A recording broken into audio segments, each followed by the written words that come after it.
Laurent Chrétien, vous êtes le directeur du Laval Virtual. Quelle est la particularité de ce salon? Ce salon est le premier salon en Europe des technologies du virtuel.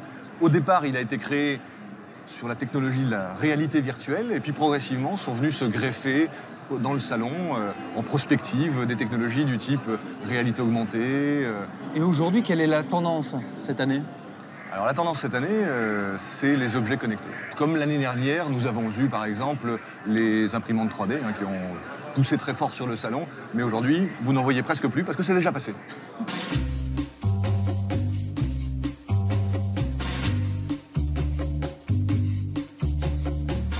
En réalité, vous êtes ici ou vous êtes... C'est juste derrière vous. Non.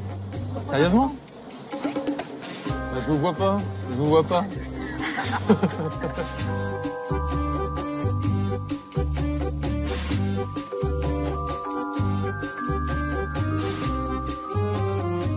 Les objets ont rendez-vous avec Internet, une rencontre qui va progressivement bouleverser notre quotidien. Et dans ce domaine des objets connectés, les Français ont joué un rôle précurseur.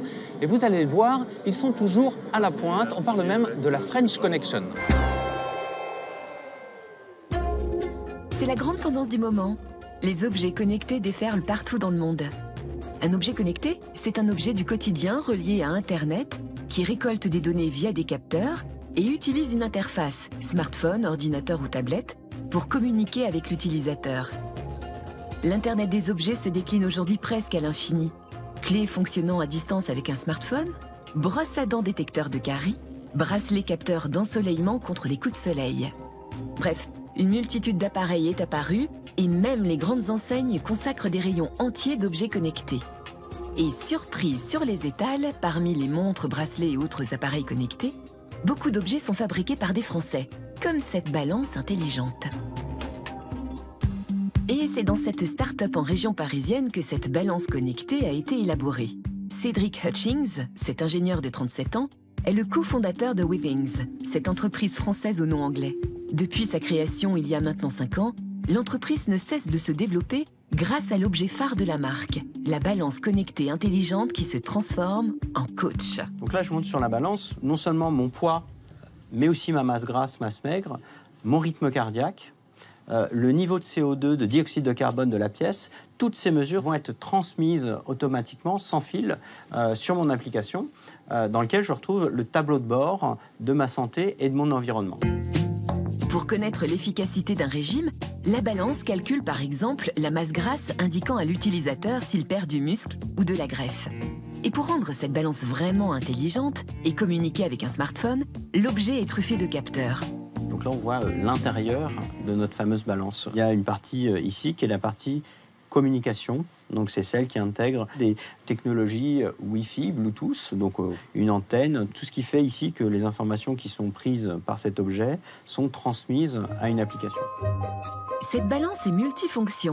Elle surveille le régime, mais aussi l'environnement de l'utilisateur. Là, ce qui se passe sur une balance, c'est la transformation d'un objet finalement assez bête. On le transforme en un objet intelligent qui devient un véritable coach pour avoir nous-mêmes un comportement beaucoup plus intelligent vis-à-vis de notre propre santé.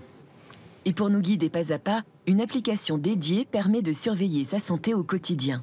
Donc j'y retrouve ma courbe de poids qui a été alimentée au fur et à mesure de mes pesées, mais aussi la courbe de rythme cardiaque, puisque la balance mesure le rythme cardiaque simplement lorsque je monte dessus. Je retrouve la manière dont je me suis rapproché ou éloigné d'un objectif hebdomadaire que je me suis fixé. Donc c'est un véritable coach que je retrouve dans mon téléphone. L'entreprise conçoit donc les objets connectés intelligents, mais aussi les applications qui les accompagnent. Les informations des objets arrivent ici, sur cette plateforme, en temps réel. Ces données ont transité via des serveurs qui sont surveillés ici. Donc là, quelque part, on a la masse des données qui est assez peu compréhensible, mais notre travail est qu'elle soit restituée de manière compréhensible et individuelle dans ma propre application. Un objet connecté, réellement connecté, c'est un objet qui est accompagné de services ou un ensemble d'applications qui permet aussi d'avoir des conseils. Et donc, c'est un objet réellement communicant est accompagné de tous les services qui sont en partie gérés ici. Aujourd'hui, Withings développe et commercialise une dizaine d'objets connectés dans le monde. La marque emploie désormais une centaine de personnes et elle rencontre un vif succès, aux États-Unis notamment. Elle a même reçu le prix de l'innovation du CES, le Salon des Nouvelles Technologies de Las Vegas, signe qu'une véritable French Connection est en train d'émerger. Il y a une surreprésentation des sociétés françaises dans ce domaine des objets connectés. Alors, on pense qu'on a un coup à jouer en France parce que les objets connectés font appel à des compétences d'ingénieurs qui sont très fortes ici en France, à la fois dans le domaine du design, produit, de la mécanique, de l'électronique et des télécoms. Et donc des nouvelles sociétés émergent et on a vu effectivement depuis cette année un mouvement très très fort en France autour des objets connectés. Et si les Français ont autant d'idées pour ces objets communicants, c'est qu'ils ont été inspirés par un précurseur de la French Touch, il y a une dizaine d'années maintenant. À l'époque est apparu un objet complètement ovni, qui était un lapin communicant qui s'appelait le Nabastag et qui montrait une nouvelle manière d'apporter de l'information dans la maison. Et donc il a, je pense, créé de l'imaginaire et suscité des vocations auprès de générations d'ingénieurs télécoms dans ce domaine passionnant des objets connectés. Car Nabastag, c'est l'ancêtre des objets connectés. Un peu gadget à l'époque, il a été l'un des premiers objets communicants au monde. Connecté à Internet via le Wi-Fi, il était capable de lire des mails à voix haute, de diffuser des informations et de la musique. Et l'inventeur pionnier du Nabastag, ce lapin un peu loufoque, c'est lui, Rafi Aladjian. Cet entrepreneur franco-libanais de 52 ans a toujours eu une longueur d'avance. Il s'est lancé le premier dans le Minitel, puis dans Internet en France. Aujourd'hui, dans sa nouvelle start-up en région parisienne, il lance un nouvel objet connecté, Mother. Le fait que ça s'appelle Mother, qui était l'idée initiale, c'est d'avoir quelque chose qui s'occupe de tout, qui fait tout ce qu'il faut. S'il faut s'occuper de ta santé, je m'occupe de ta santé. S'il faut s'occuper de ta sécurité, de ton bien-être, je m'occupe de tout. Et donc c'était ça l'idée d'abord de la Mother. Et la nouveauté de cet objet connecté, ce sont ses cookies. Ces petits capteurs qui permettent de connecter et de rendre intelligent presque n'importe quel objet du quotidien.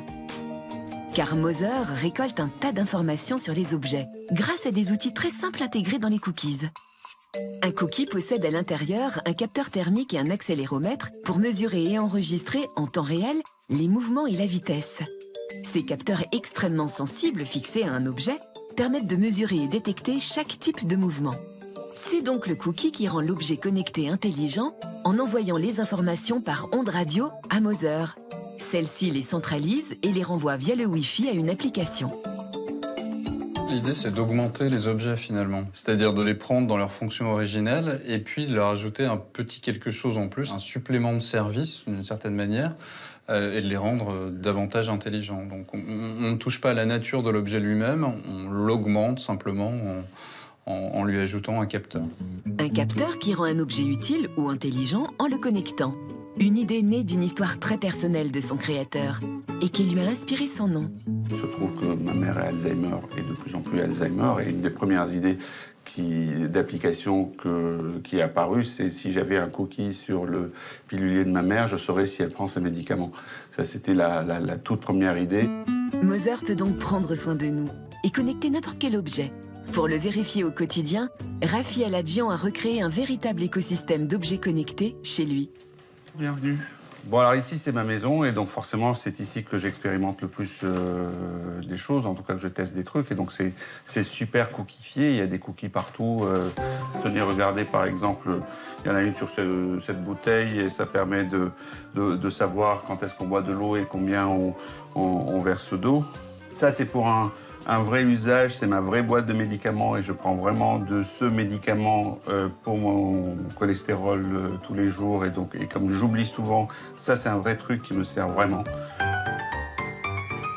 Il y en a sur cet arrosoir pour nous rappeler que cette pauvre plante, parfois on l'oublie parce que c'est la seule plante de la maison. Il y en a forcément une sur la porte, ici. Donc quand je l'ouvre, je reçois une alerte sur mon iPhone. Puis il y a un cookie sur un truc qu'on a de très précieux, notre girafe. Donc le premier qui part avec la girafe sous le bras, on recevra une alerte et je pense qu'on le rattrapera très très vite. Des usages les plus incongrus donc aux usages les plus utiles. Mother, relié à Internet, affiche ensuite ses informations sur un support choisi, smartphone, ordinateur ou tablette. Pour Rafi, tous les objets sont amenés à devenir intelligents et connectés demain. Après la révolution du web et du mobile, l'Internet des objets devrait être la troisième révolution de la communication. Nous sommes toujours au Laval Virtual et je suis maintenant en compagnie d'Arnaud Lefebvre. Bonjour. Bonjour. Vous êtes le directeur général adjoint de Josh Fire, une entreprise qui travaille sur le monde des objets connectés. Alors pouvez-vous d'abord m'expliquer pourquoi les Français sont aussi bien placés dans ce domaine? Les Français ont une vraie expérience d'éducation au niveau de l'ingénierie. On a su créer des TGV, on a su créer des Airbus et à un moment donné, on a moins su créer des services Internet. La chance qu'on a, c'est qu'aujourd'hui, on est capable, avec les objets connectés, d'allier ces deux domaines de compétences. Alors, tous ces objets connectés, est-ce qu'ils répondent à un besoin ou est-ce qu'on est en train de créer des besoins complètement nouveaux? Quelque part, est-ce que c'est gadget ou est-ce qu'on est en train de créer une vraie utilité nouvelle? Je pense que c'est un savant mélange des deux. Et puis, on a toujours une innovation qui peut paraître gadget quand elle se lance et qui va devenir essentielle une fois qu'elle aura été adoptée par beaucoup de monde. Par contre, un point qui est vraiment important, c'est que c'est sûr que les objets connectés vont changer nos usages, vont changer notre appréciation du réel. Chez Josh Fire, vous créez des objets connectés. Quel vous paraît être le domaine d'application le plus prometteur pour ces objets, justement? Un des domaines d'application le plus évident aujourd'hui, ça va être la santé, notamment parce qu'on connaît aujourd'hui les petits bracelets qu'on peut porter et qui nous aident à mesurer notre activité physique, notre dépense journalière. Mais on peut imaginer d'aller beaucoup plus loin dans la santé et d'embarquer des microtechnologies ou des nanotechnologies qui seront connectées et qui nous permettront éventuellement de prévenir un certain nombre de problèmes. Alors, on estime qu'il y aura plusieurs dizaines de milliards d'objets connectés dès 2020. Alors, figurez-vous qu'il existe sur Internet déjà des moteurs de recherche pour débusquer et recenser tous ces objets connectés, et c'est notre bref du web. Bienvenue dans le monde de l'Internet des objets. À l'avenir, n'importe quel objet qui nous entoure pourrait être connecté. Développé aux États-Unis, le site Shodan est le premier moteur de recherche des objets connectés. Le site a déjà recensé des centaines de milliers d'objets. L'inventeur du site, John Matherly, imaginait qu'il serait utilisé par les sociétés pour analyser l'utilisation de leurs objets. Mais en recensant leur existence, le site est devenu l'outil idéal des pirates informatiques qui peuvent ainsi prendre contrôle à distance de nos appareils connectés et mal sécurisés. Avec 50 milliards d'objets connectés estimés en 2020, nous ferions bien d'apprendre à protéger nos outils. Arnaud, si j'opte pour un frigidaire ou une voiture connectée, est-ce que je prends le risque d'en perdre le contrôle? Alors on peut effectivement imaginer qu'on ait des vagues de criminels qui prennent à distance le contrôle de différents objets qui nous sont chers dans la vie de tous les jours. Le risque est bien sûr moins important quand on parle d'un frigo parce qu'on risque juste d'avoir des produits périmés.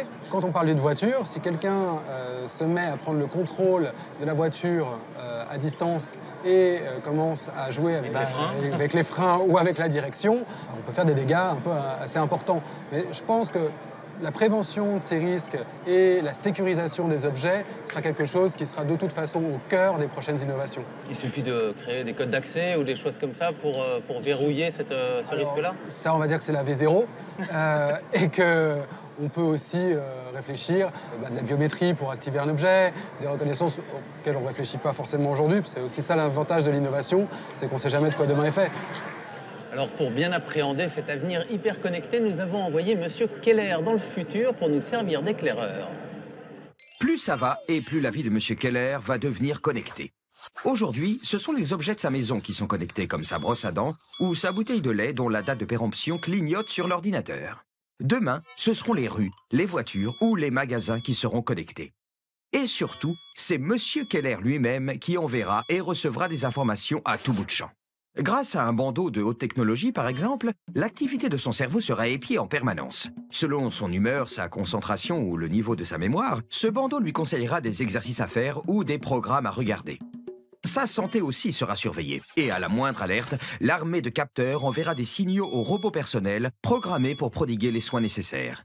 Tous ces objets seront évidemment reliés à son ordinateur du futur, capable de stimuler les 5 sens et du coup de diffuser des films en y intégrant goût et odeur. Mieux encore, ces objets connectés pourraient même un jour permettre à Monsieur Keller de trouver la compagne idéale, tout aussi connectée que lui. Alors, est-ce que Monsieur Keller voit juste ou est-ce qu'il exagère sur le futur? Je pense que Monsieur Keller voit juste. Il voit un poil loin. mais il voit juste. Tout simplement parce qu'on sait maintenant que Google, par exemple, réfléchit à connecter directement les cerveaux humains à son moteur de recherche. Donc, Sans passer par le clavier ou l'ordinateur, c'est juste en passant par les flux électriques du cerveau et rendre interopérable en fait un cerveau humain avec des requêtes de recherche sur un moteur qui sera celui de Google en l'occurrence. Et c'est un plan de recherche et de développement chez eux sur les 25 prochaines années. Donc c'est faisable, c'est réel, enfin, on y touche, mais c'est pas tout de suite. Est-ce que vous diriez que toute connectivité est souhaitable? Parce que c'est un petit peu angoissant. Alors, je pense que toute connectivité n'est pas forcément souhaitable et tout dépend du curseur où l'on met, en gros, l'intrusion dans la vie privée, dans l'intimité personnelle et le service qu'on reçoit de ces objets connectés. Mais est-ce qu'on aura le choix de refuser l'hyperconnectivité? Parce qu'aujourd'hui, par exemple, il est assez difficile de ne pas avoir de smartphone dans le milieu professionnel. Est-ce que de la même façon, on ne demandera pas aux gens, justement, d'avoir cette hyperconnectivité? C'est un risque, c'est un vrai risque et je pense qu'effectivement, on sera amené à trouver des arbitrages qui ne seront pas forcément des arbitrages personnels, mais qui seront l'équivalent de ce que fait la CNIL sur l'Internet aujourd'hui. Arnaud, merci infiniment d'avoir répondu à nos questions. Et vous pourrez retrouver l'intégralité de cette interview sur arte.tv/futurmag.